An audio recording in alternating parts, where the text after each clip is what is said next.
Good morning. I'm back at Bromley. Let's go.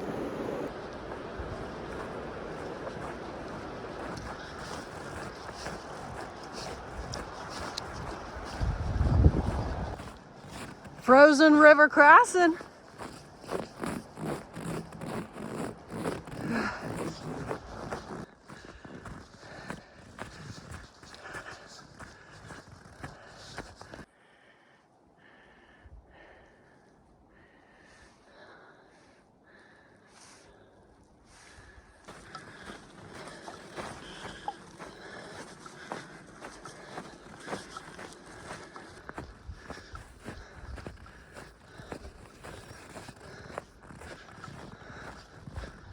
Well, this trail is just becoming, well, not the trail, we all know I love the AT anyway, but this hike up to Bromley is definitely becoming near and dear to me. I really love this little section here. Likely, though, because it is Saturday, I will not be hiking all the way up because I can only imagine there to be thousands of skiers, and I don't think they want me as an obstacle, and I really would prefer not one of them to crash into me as I hike up the last little bit to the top. So what I'm planning to do is take you to the shelter and then hike up to there's a little viewpoint and show you that. And I will hike up all the way to where it crops onto the bald, but I don't think I want to risk getting run over by skiers. So, the snow is falling from the trees. It's, what degrees? It's like 18 degrees, 19 degrees right now, and I'm just in my one little mid-layer. It's safe to say that I am getting used to the cold weather and I'm really enjoying it. I wonder if that's just what I'm meant to do, snow hiking.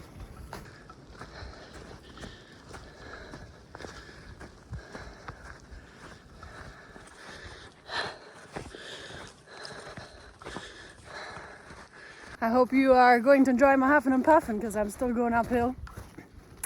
But as I'm walking this beautiful section, I am thinking about the people I met through my YouTube channel, subscribers, friends, patrons, and it's really, really crazy how amazing this community is and how this community feels like they want to help me. Like, for example, my amazing patron Mark Rebior literally helped us buy the new tent for the AT. And this is not a cheap tent. It's the one we dreamed of, never thinking we would actually be able to get it. And he helped us with it. And it just kind of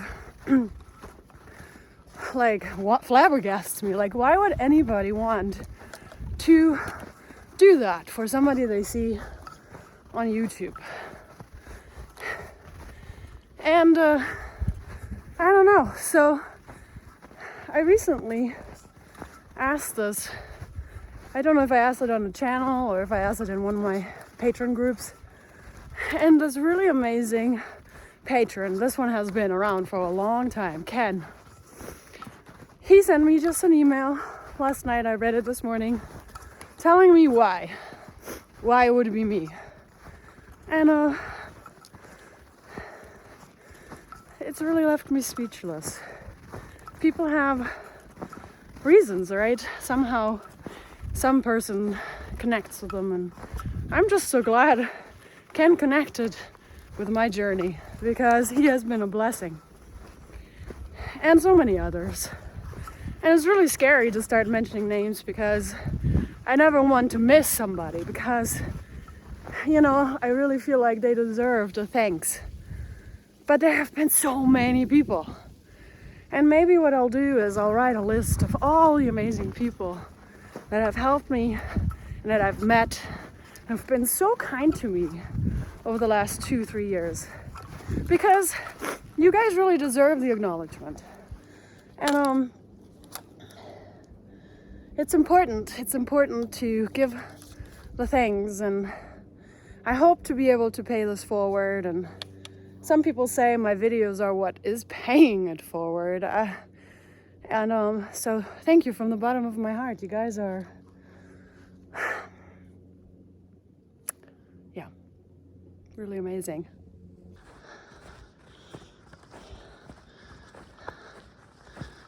Now, when I say people have been a blessing, that goes far, far beyond financial help. I have people have motivated me during dark times. In particular, one person, Dawn, when I was going through a really rough time after the PCT hiking on the Pinhoti, she was there for me. Like one time all day, messaging me back and forth, helping me redirect my thoughts, and like helped me. Not financially, I don't need that. She helped me. And the other time when I had this pitted keratolysis on the PCT, I reached out to my patrons asking if anybody had medical experience, because I was distraught about my pitted keratolysis. And once again, they calmed me down, they redirected my thinking. And that's just another example. Like, y'all are so amazing. Or like Jiffy Pop, right? Jiffy Pop is actually my longest subscriber / friend, as a person who I've actually become a friend with. And he's joined me as we did the trail maintenance in Tennessee, like just spending time and being somebody who will support me with words, which are really important when you do something like this. So, y'all,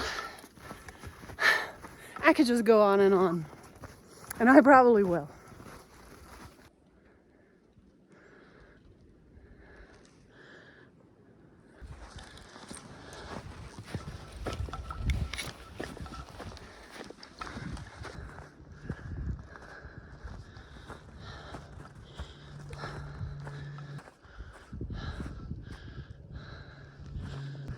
So, this spot always marks the 2 miles.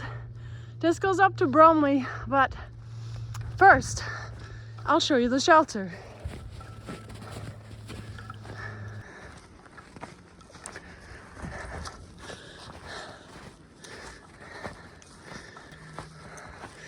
So this is the privy, and then all the way back there is the shelter. If you don't like looking at privies, fast forward for a second. So they usually have these little locks so that no bear is gonna go in there. Ooh, I can't even get in. 1 second. So I'm not sure if they did this right here on purpose, but I can't really get in. And that's fine. I mean, what does a privy look like? It's a hole in a piece of wood, and I'm not gonna go and pan inside of it anyway. So anyway, right there. Can't really read this, but it says tent platform. So you can put your tent up there somewhere. And then we've got this shelter. Let's have a look.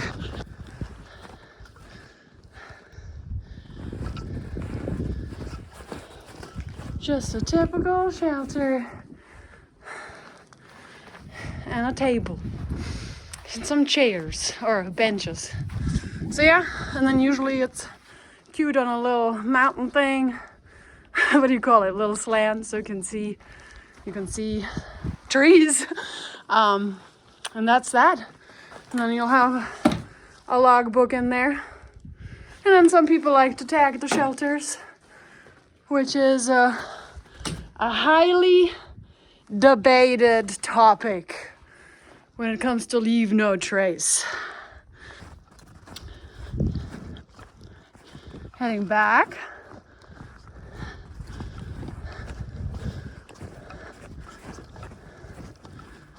This is back down, and we're gonna go a little bit more up.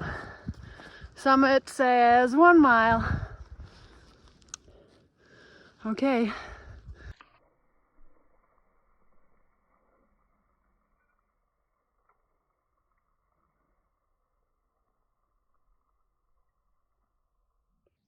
Time to go to the vista. Ooh.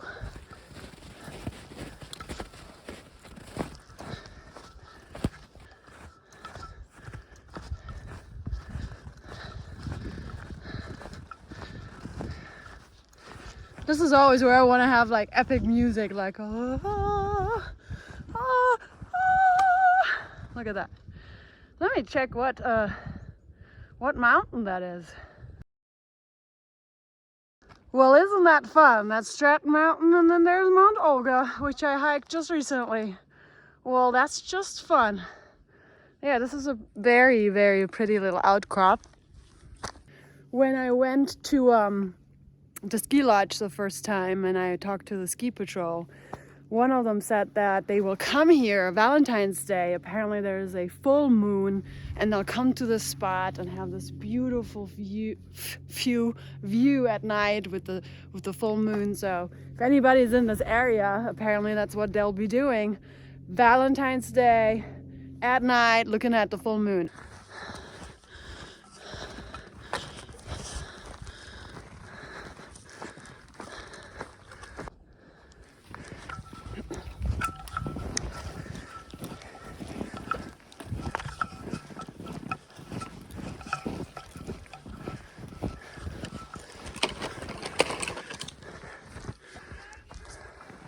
Just as I said, way too many skiers.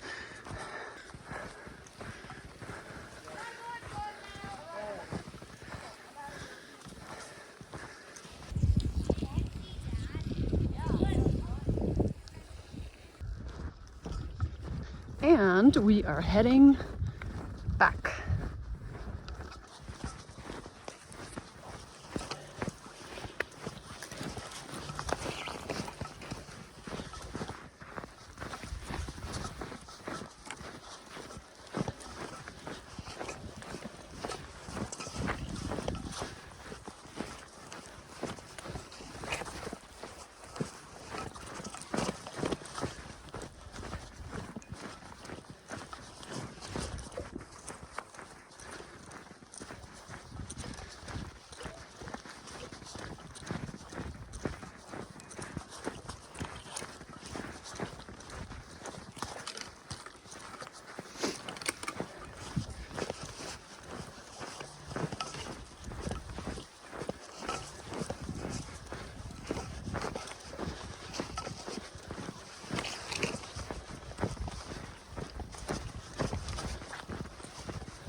And just as I'm walking here down this wonderful, beautiful trail, and I just talked about how all these people are helping me, another patron slash friend of mine, Mark Estes, who's helped me a lot. He's helped me fix my car when I was down in Tennessee. You've seen him a little bit. He's now helped me with a new quilt. I mean, I just don't understand. It's so nice. Thank you so much, Mark. And then I realized that the Marks be on fire, right? Mark Rebior, Mark Estes, and then my mom's friend, Mark Higgins, he got me a full-on guitar for Christmas. The Marks are on fire. Something about the name, I guess. Thank you so much. Marks, all the Marks.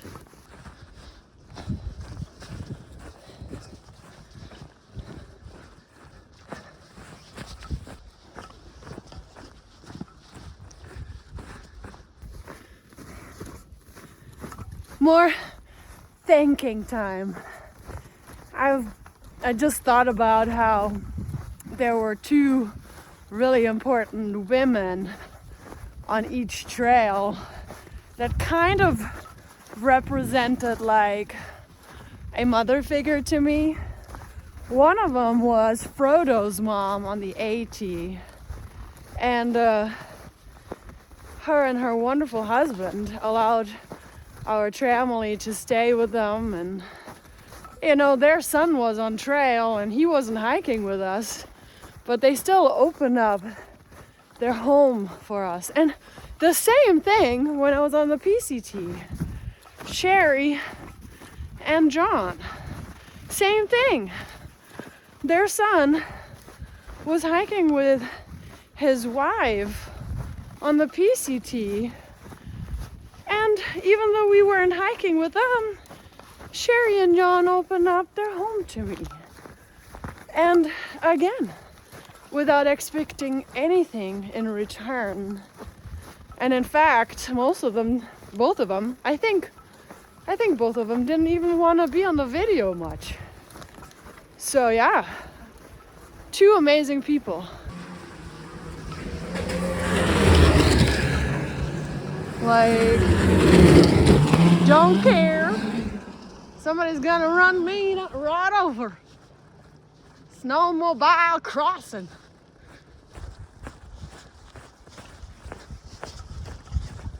I forgot to film myself walking to the car. There are a bunch of snowmobiles just chilling. I don't know. Some of them are on this side of the hill, and then like some are going on the other side. And yeah, so I'm gonna try to get out of here. And I'm gonna go to Manchester Center. There's something about Manchester Center, you know, it's kind of an expensive town, but I kind of like it. It's expensive for through hikers when they come through. I'm gonna go to this place. It's kind of like it has bagels, so I'm gonna go and eat a bagel.